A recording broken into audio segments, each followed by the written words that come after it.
حدیث میں آتا ہے کہ مردوں کو گالیاں مت دو اور لوگوں کے بزرگوں کو گالیاں مت دو، اس قسم کا مفہوم بنتا ہے، یا ان کی برائیاں بیان نہ کرو. تو آپ جو ہیں یعنی چن چن کے ان کی سینکڑوں ہزاروں صفحات کی جو زندگی ہے، ان کی جو خدمات ہیں، بلکہ مفتی اسحاق ان کے شاگردوں کا بھی اعتراض کہتے ہیں کہ ان کی پوری زندگی میں ہزاروں صفحے لکھے ہیں، چن چن کے ایک لائن لے آتے ہیں اور ان کو جناب مرحوموں کے اس لیے کہ میں اس پہ میرا کلپ چڑھا ہوا ہے اعلیٰ حضرت کے نامکمل مشن کی تکمیل. احمد بریلوی صاحب نے بھی تو اتنی جو پڑیاں لکھی اسام الارمین وہ چن چن کے لے کے آئے. کیا اشری تھانوی صاحب نے جو ہزاروں صفحات میں گستاخیاں لکھی تھی ایک حفظ الایمان کی عبارت ہی لے کے آئے نا؟ کیا رشید احمد گنگوئی نے ہمیشہ گستاخیاں کی ہوئی تھیں؟ اسماعیل امبیٹوی نے ہمیشہ گستاخیاں کی ہوئی تھی؟ ایون میں غلام احمد قادیانی دجال کی بات کرتا ہوں، کیا اس نے ساری باتیں غلط کی ہوئی ہیں؟ جو غلط چیزیں انہیں کو، تو یہ مشن اعلیٰ حضرت ہے. اگر یہ خود نہ کر رہے ہوں ایسے، اس کے جواب کے اندر وہ ارشد القادری صاحب نے جو کتاب لکھی تھی زلزلہ، اس کے جواب میں دھماکہ لکھی دیوبندیوں نے، انہوں نے بھی بزرگوں، یہ خود ایک دوسرے کے بزرگوں کی غلطیاں نکالتے ہیں. مجھ سے نہ گلا کریں، پہلے آپس میں یہ ایک ہو جائے پھر مجھ سے گلا کریں. خود ایک دوسرے کے بزرگوں کی غلطیاں نہیں نکالتے. ہم کیوں نکالتے ہیں؟ یہ ہماری مجبوری. میرے بھائی مجبوری یہ ہے کہ ہم لوگوں کو کتاب و سنت بتاتے ہیں، لوگ کہتے ہیں ہمارے بزرگ یہ کہتے ہیں. مسئلہ 71B کے میں نے تمہیدی 25 منٹ بتائے کہ میں نے بزرگوں کی غلطیوں کا ٹھیکہ کیوں لیا. میں کوئی اور ٹھیکہ لے لیتا جس میں زیادہ نفع ہوتا. یہ اس لیے لیا کہ جب ہم لوگوں کو کتاب و سنت بتاتے ہیں، لوگ کہتے ہیں یار ان بزرگوں نے تو نماز کا طریقہ یہ لکھا ہے، وہ تو یہ کہتے ہیں. پھر میں نے کہا یار بزرگوں سے ہی پہلے جان چھڑائی جائے، اپنے اپنے بزرگوں سے جان چھوڑیں گے تب کتاب و سنت سمجھ آئے گی. تو پھر جب ہم نے اشرف علی رسول اللہ، چشتی رسول اللہ لوگوں کو دکھایا، لوگوں نے کہا یار اتنے بڑے بزرگ اتنی بڑی بلنڈر کر سکتے ہیں، تو ہو سکتا ہے پھر جو آپ مسئلہ بتا رہے ہیں اس مسئلے میں وہ غلط بھی ہوں. ہمیں یہ کورالری کے طور پہ کرنا پڑا ہے، ایبسولوٹلی نہیں، یہ ریلیٹیولی کرنا پڑا ہے. وہ میرا مسئلہ 71B انڈیا اور پاکستان کے بزرگوں کی 19 گستاخانہ عبارات کا تحقیقی جائزہ. اس میں میں نے بتایا کہ میں یہ کرنے کیوں جا رہا ہوں. میں تنگ آ گیا ہوں لوگوں کو قرآن و حدیث بتا بتا کے، لوگ سنتے ہی نہیں ہیں. اور دیکھ لیں میں نے جو اس وقت 5-6 سال پہلے فارمولہ فٹ کیا ہے، آپ دیکھ لیں میں نے وہ جیسے ویکسین دریافت کر لی ہے. دیوبند بریلوی اہل حدیث شیعہ کی اصلاح کی ویکسین میں نے دریافت کر لی ہے کہ ان کے بزرگوں کی آکاس بیل جو لڑکی ہوئی ہے نا، یہ کاٹیں پھر ان کا تنا جو ہے بالکل ٹھیک ہو جائے گا. اس کا کاٹنے کے لیے طریقہ ہے کہ ان کی وہ غلطیاں بتائیں. جب غلطیاں دیکھتے ہو کہتے ہیں یار یہ دیکھو چرسی پاؤڈر نہیں کر سکتا، اپنے نانا کلمہ پڑھائے، یہ ایڈے بڑے بزرگ نے پڑھایا. پھر انجینئر صاحب جو باقی باتیں کرتے ہیں وہ بھی ٹھیک ہی کرتے ہوں گے. یہ مجبوری تھی جس کی وجہ سے ہمیں یہ سب کچھ کرنا پڑا ہے. باقی ہماری کسی کے ساتھ کوئی ذاتی دشمنی نہیں تھی. یہ اس لیے ہمیں ان کی غلطیاں ہائی لائٹ کرنی پڑی. کوئی شوق نہیں تھا واللہ گالیاں کھانے کا، یہ مجبوراً ہمیں کرنا پڑا ہے. اگر اس کی کاسٹ کے اوپر ہمارا کتاب و سنت کا کام بڑھتا ہے تو ہم ضرور کریں گے. اور یہ کام ہم نے بزرگوں سے ہی سیکھا ہے. بزرگ یہی کچھ کر رہے ہیں. حسام الارمین میں بھی یہی ہوا ہے، المہند المفند میں بھی ہوا ہے، دھماکہ میں بھی ہوا ہے، زلزلہ میں بھی یہی ہوا ہے، الحق المبین جو ہے وہ احمد سعید کاظمی صاحب کی کتاب میں بھی یہی کچھ ہوا ہے. تو یہ بزرگوں دیکھا جی بزرگوں کے پیچھے چلنے بھی نہیں دیتے. میں بزرگوں کے پیچھے ٹر رہے ہیں. بزرگوں کو یہ طریقہ سیکھا ہے نا کہ چھوٹی چھوٹی غلطیاں نہیں ہیں، بڑی بڑی ہیں. تھوڑی تھوڑی غلطیاں بڑی بڑی قسم کی وہ پکڑ کے تو آپ لوگوں کے سامنے رکھیں. تو بزرگوں کا مشن ہی میں آگے لے کے چلیں. چلیے بھائی اس میں ایک اور بات بھی آپ سے کلیئر کرا لوں. یہ بھی اکثر بات ہو جاتی ہے نا، ایسے ضمن سوال بن گیا ہے کہ 2 طریقے ہیں. مثلا آپ یہ فرمائیں کہ چلو یہ جو اس قسم کی عبارات ہے نا کہ جو جن کی کوئی طویل ہی ممکن نہ ہو، یا آپ کہیں جس میں شرک اوپن ہو گیا ہے یا بے دلیل بات ہے. اب ایک چیز آ جاتی ہے کہ یعنی اسماء و رجال کی بحثیں چھڑ جاتی ہیں، یا وہ مطلب ہے اس میں اجتہادی مسئلہ ہے، محدثین کے سنوں میں اختلاف ہے، اس پہ ایک شخص کوئی اپنی رائے بناتا ہے. مثلا نماز کے طریقے میں کوئی اختلاف دیکھ لیں، کچھ کر لیں، تو وہ کہتے ہیں کہ یار اس میں آپ یہ بات کہتے ہیں کہ میری دلیل زیادہ مضبوط ہے، ہو سکتا ہے دوسرے کی بھی غلط ہے، چلو میری نزدیک. جیسے ڈاکٹر صاحب نے بھی کسی کا حوالہ دیا تھا کہ ہمارے نزدیک ہم 100% ٹھیک ہے، لیکن ہو سکتا ہے یار دوسرا بھی ٹھیک ہو. امام شافعی کا تو وہ کہتے ہیں جی آپ ایسی بات کیوں نہیں، کبھی نہیں کی آپ نے کسی نہیں کیوں نہیں کرتے میرے بھائی. میں تو اس سے آگے کی بات کرتا ہوں. میں نے تو کلپ چڑھا ہوا ہے کہ ہاتھ چھوڑ کے نماز پڑھنا بھی ثابت ہے، ہاتھ باندھ کے بھی ثابت ہے. میں نے تو یہ بات کی ہے. نہیں وہ تو دونوں ثابت ہے نا. وہ کہتے ہیں جی کہ مثال کے طور پہ آپ اس بات یعنی وہ یہ کہتے ہیں جو ثابت نہیں ہے میں اس کے اوپر بھی آنکھیں بند کر کے کہوں کہ تھوڑا بہت ثابت ہے. جو ثابت نہیں ہے وہ تھوڑا بہت تو ہر چیز ثابت ہی ہے نا. ایسی تو تھوڑا بہت تو میرے بھائی پھر کیا انہوں نے یہی کرائٹیریا بنایا ہوا ہے؟ کیا وہ دوسروں کے مسلکوں کے اوپر، کیا انگوٹھے چومنے والے مسئلے میں جو فقہ حنفی کی کتابوں سے رد المختار کے اندر فتاوی شامی میں ثابت ہے، کیا دیوبندیوں نے یہ مان لیا ہے کہ یار بریلوی خیر ہے انگوٹھے چومتے ہیں تو چومنے دو یار، ہماری کتاب میں لکھا ہوا ہے، وہ تو اس کو بدعت کہتے ہیں. یہ خود یہ سب کچھ کر رہے ہیں کیا؟ ہم بھی کبھی کسی کے اوپر بدعت کا فتویٰ نہیں لگاتے ہیں. ہم دلائل اپنے پورے پیشن کے ساتھ پیش کرتے ہیں. اس کے بعد ہم اگر اس کے بعد یہ رزلٹ نکلے کہ میں کسی کے پاس نماز پڑھنا چھوڑ جاؤں پیچھے، پھر آپ کی بات بالکل ٹھیک ہے. میں جب ساروں کے پیچھے نماز پڑھ رہا ہوں تو مطلب یہ ہے کہ جو بغیر رفع دین کے بھی نماز پڑھ رہا ہے، میں یہ مان رہا ہوں کہ اس کی نماز ایک سبسسٹنس لیول کی نماز ہو رہی ہے، تبھی تو میں اس کے پیچھے اپنی نماز پڑھ رہا ہوں. تو میں تو عملاً یہ کر رہا ہوں، لیکن دیوبندی بریلوی ایک دوسرے کے پیچھے نماز پڑھنے کے قائل نہیں ہے.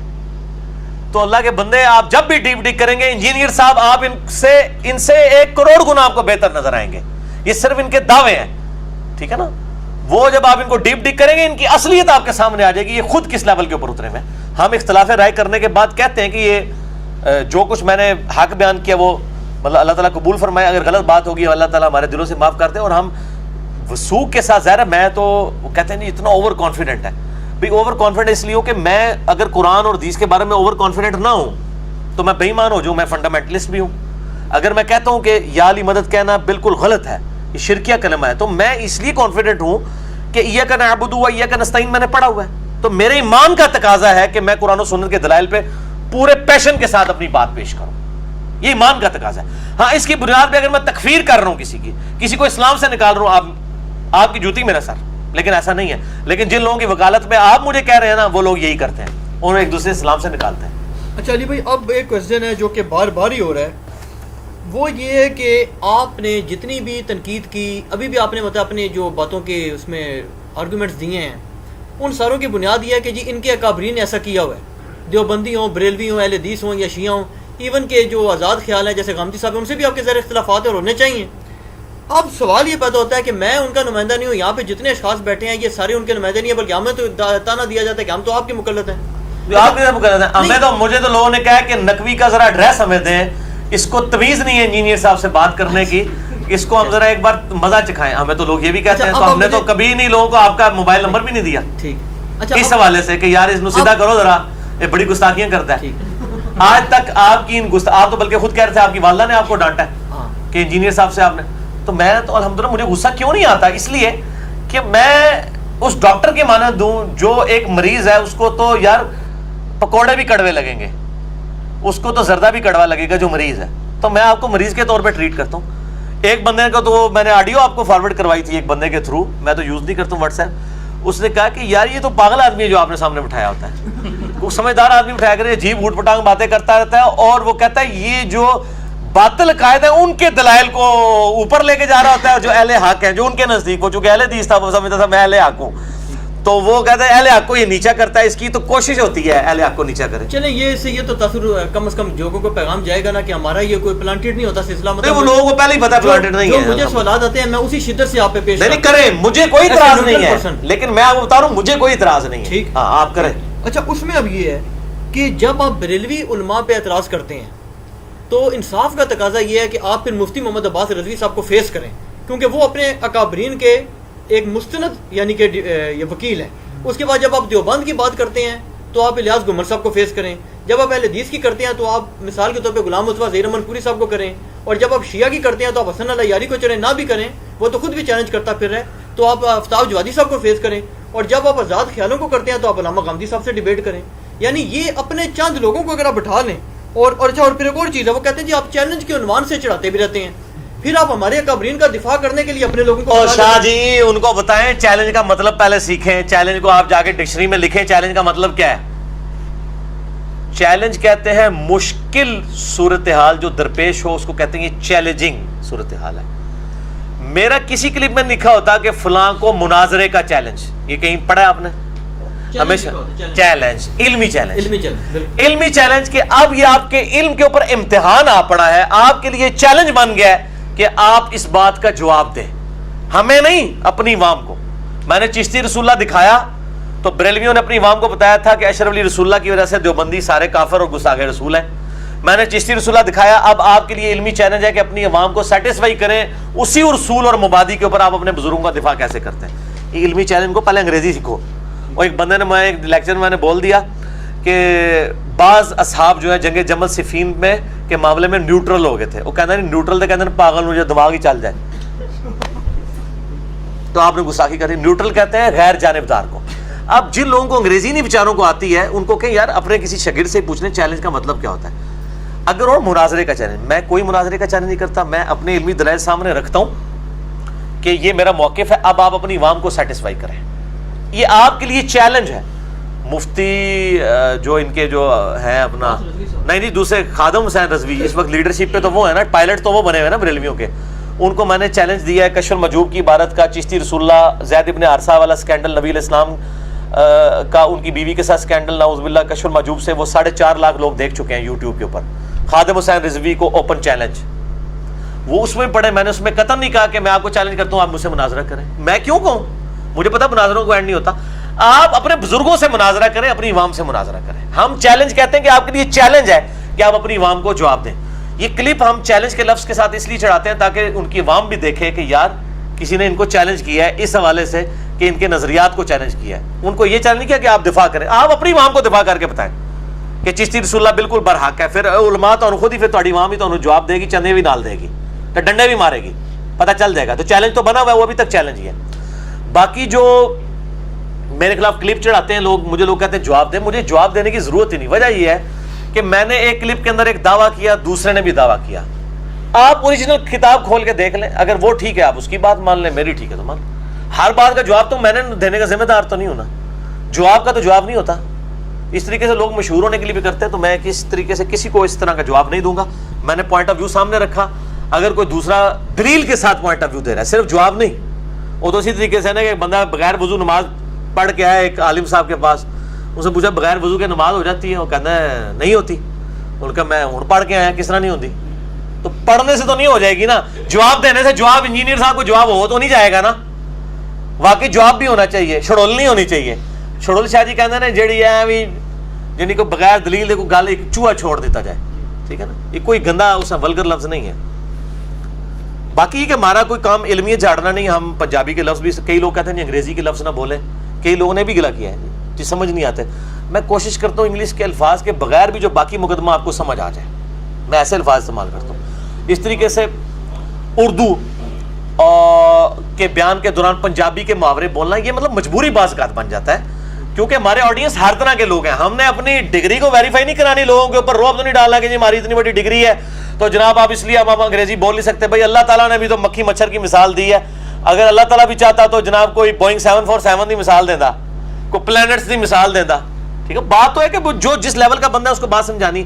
ہمارے آڈینس صرف ایک لیول کے لوگ نہیں شاہ جی, پڑھے لکھے بھی ہیں, ان پڑھ بھی ہیں, سنی بھی ہیں, شیعہ بھی ہیں, قادیانی بھی ہیں, اور اس طرح باقی فرقوں کے لوگ بھی ہیں. ٹھیک ہے, اچھا ٹونی بھی ہیں, دیکھ لینا.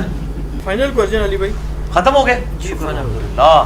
کہ علم کے میدان میں جذبات کی کوئی حیثیت نہیں ہوتی. یہ آپ نے جملہ غامدی صاحب سے لیا ہوا ہے, مستار لیا ہوا ہے, اور بڑا مشہور ہوا ہے آپ کا جملہ یہ. لیکن وہ کہتے ہیں جی کہ اس پہ آپ نے ذرا, میرا جملہ اس کے اوپر اور ہے کہ جذبات کے میدان میں ہمارے مولویوں کے نزدیک علم کی رتی برابر کوئی حیثیت نہیں. یہ میرا جملہ ہے, یہ میں نے تضمین کہی ہے, اور میں نے غامدی صاحب کو سنایا ہے. غامدی صاحب بڑے مسکرائے سامنے بیٹھ کے. میں نے کہا آپ تو کہتے ہیں نا کہ علم کے میدان میں جذبات کی کوئی حیثیت نہیں ہے, لیکن اس ملک کا المیہ یہ کہ یہاں جذبات کا میدان ہے, آپ علم کا راگ لاپتے رہے, رتی برابر وہ اوقات نہیں علم کی یہاں. لیکن وہ کہتے ہیں نا اس میں تو پھر آپ مولویوں کے نقش قدم پہ ہی ہیں نا, غامدی صاحب کے نقش قدم پہ تو نہیں ہے. کس طرح؟ آپ بھی جذبات میں بڑک اڑتے ہیں اور اجتہادی مسئلوں میں بڑک اڑتے ہیں جن میں حدیث میں اختلاف ہے. بڑے اٹھ کے کیا میں کلاشنکوف اٹھا لیتا ہوں کہ مار دوں گا؟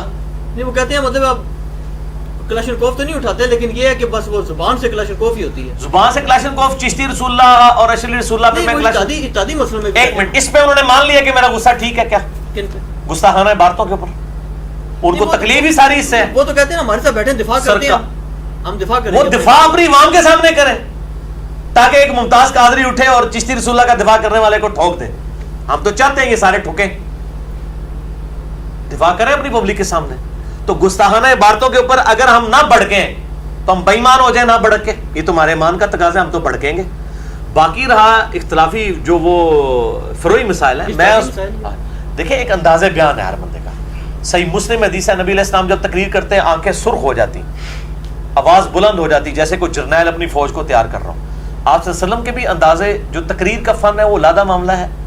اور باقی جو آپ اپنے پرسنل جو معاملات ہیں, میری الحمدللہ شادی کو آپ سمجھ لیں تقریباً کوئی 12-13 سال ہو چکے ہیں. میری اپنی وائف کے ساتھ کبھی بھی لڑائی تو میں کوئی ہاتھ اٹھانے تک کی نوبت ہی نہیں آئی, نہ اس نے کبھی ہاتھ اٹھایا ہے نہ کبھی میں نے اٹھایا ہے. تو اگر میں اتنا جذباتی ہوں تو میری تو آئے دن لڑائی ہوتی ہو, تو ایسا کبھی نہیں ہوتا. الحمدللہ میں بڑا تحمل مزاج بندہ ہوں. باقی میں اپنے پورے پیشن کے ساتھ اپنے دلائل سامنے رکھتا ہوں. اس کے بعد میں کلاشن کوف نہیں اٹھاتا, وہ اس لیے کہ میں اس کو صحیح سمجھتا ہوں اور میں دلائل آپ کی کتابوں سے پیش کر رہا ہوں. آپ کہہ رہے ہیں بخاری قرآن کے بعد سب سے افضل کتاب ہے, میں بخاری سے حوالہ دے رہا ہوں, آپ نہیں مان رہے, تو میں تو جذبات میں اس کو بیان کروں گا نا. اور یہ جو غامدی صاحب کے جملے کو مس کوٹ کر رہے ہیں, علم کے میدان میں جذبات کی کوئی حیثیت نہیں, اس کا مطلب آپ نے کیا سمجھا ہے؟ اس کا مطلب یہ نہیں ہے کہ غامدی صاحب یہ کہہ رہے ہیں کہ آپ علمی بات جذباتی انداز میں نہیں کر سکتے, یہ مطلب نہیں وہ کہتے. وہ یہ کہتے ہیں کہ جب ہم آپ کے سامنے علمی دلائل رکھیں تو آپ اپنے جذبات دکھا کے اس کا مقابلہ نہ کیا کریں, مقابلے میں کوئی علمی دلیل لایا کریں. یہ نہ کہا کریں یار یہ کس طرح ہو سکتا ہے, اتنے بڑے بزرگ غلطی کریں. اچھا یہ لوگ اس سے یہ مراد لیتے ہیں, یہ آپ کی بات درست ہے, اور اکثر یہ عالم ٹائپ بندوں نے بھی اعتراض کیا. سٹائل میں تو نبی علیہ السلام کا خود جذباتی سٹائل تھا, حضرت عمر کا جذباتی سٹائل تھا. اچھا ہاں نہیں, یہ لوگ کہہ دیتے ہیں نا, یہ کہتے ہیں جی بندہ کہ جب اندر سے علمی طور پہ کچھ نہ ہونا پھر جذبات سے وہ کور کرتا ہے. تو پھر سیدنا عمر خوش نہیں ہوتے تھے جو ہر مجلس میں بخاری مسلم میں آتا ہے تلوار نکال لیتے تھے؟ کیا وہ دین سے سیٹسفائی نہیں تھے؟ خوارج کے مسئلے میں انہوں نے کہا یا رسول اللہ اجازت دیں ذوالخویسرہ تمیمی کو میں قتل کر دوں. ابن ابی بلتا کو بخاری مسلم بدری صحابی کے بارے میں کہا یا رسول اللہ اجازت دیں اس منافق کو قتل کروں, اس نے آپ کی کیوں مخبری کی ہے؟ لیکن وہاں علمی اختلاف تو کوئی نہیں تھا. علمی اختلاف ہی ہے تو اور کیا ہے؟ ایک مسلمان کو منافق کہنا یہ کیا ہے؟ منافقت کا فتویٰ لوٹ آئے گا. لیکن آپ صلی اللہ علیہ وسلم نے ان کے جذبات کی قدر کی. اچھا مجھے بتائیں, صلح حدیبیہ کے موقع پر سیدنا علی رضی اللہ تعالیٰ عنہ نے وہ وصیت لکھنے سے انکار کر دیا محمد رسول اللہ کو کاٹنے سے, تو یہ سیدنا علی نے جو کچھ کیا جذبات کی بنے حضور کی محبت میں کیا نا. جی جذبات. تو یہ تو نہیں ہوا کہ حضور صلی اللہ علیہ وسلم نے ان کو زیرو سے ملٹیپلائی کر دیا. محبت رسول کا, دین کی تعلیمات کا جب معاملہ آئے گا تو جذبات ہونے چاہیے. جو جذبات نہیں پھرتے وہی ہے جنہوں پنجابی جو کہتے ہیں کہ جی قربانی نہیں ہوتی شیعہ دے نزدیک, جس دے جذبات نہیں نے عشق محبت, عشق اور محبت کے, تو وہ تو اس جانور کی مانند ہے جس کی شیعہ کے نزدیک قربانی نہیں ہوتی. پھر تسی کہنا میں لفظ غلط استعمال کرتا ہوں. ٹھیک پتہ لگ گیا؟ نہیں اندر سے الفاظ میں ذرا تھوڑا سا چناؤ میں. جی میں انشاءاللہ یہ کوشش کروں گا, گارنٹی کوئی نہیں ہے. اس کی وجہ یہ ہے کہ مجھے منوانے کے لیے لوگوں کو شرعی دلیل دینی پڑے گی کہ میرے الفاظ کتاب و سنت کے خلاف ہیں.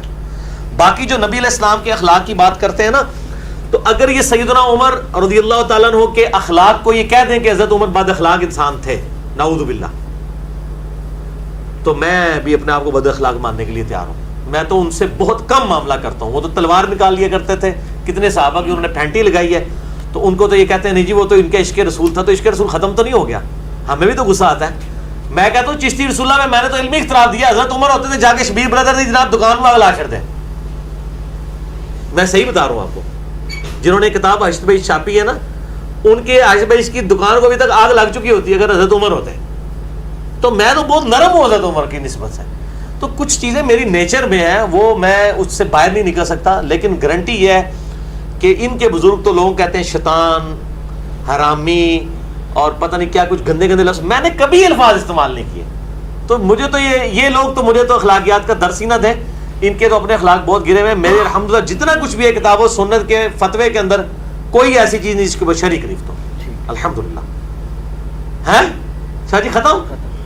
ٹھیک ہے. اور کوئی سوال کیے تو دماغ ادھر نہیں رہ گیا؟ اگر کسی اور کا نہیں اس سے ریلیٹڈ ہاں وہ بعد میں ہم ڈسکس کر لیتے ہیں. اللہ تعالیٰ سے دعا ہے جو حق بات میں نے کہی اللہ تعالیٰ ہمارے دلوں میں راسخ فرمائے. اگر جس بات میں میرے منہ سے کوئی غلط بات نکل گئی تو اللہ تعالیٰ ہمارے دلوں سے معاف کر دے. اور آج تک جو بھی غلط کلمات میرے منہ سے نکلے جو لوگوں کی ڈاکٹرائن میں غلط ہیں یا اللہ تعالیٰ کے نزدیک غلط ہیں, اللہ تعالیٰ ہمارے دلوں سے معاف کرے اور آئندہ احتیاط کرنے کی توفیق عطا فرمائے. سبحانک اللہم بحمدک اشہد ان لا الہ الا انت استغفرک واتوب الیک وما علینا الا البلاغ المبین. جزاکم اللہ خیرا.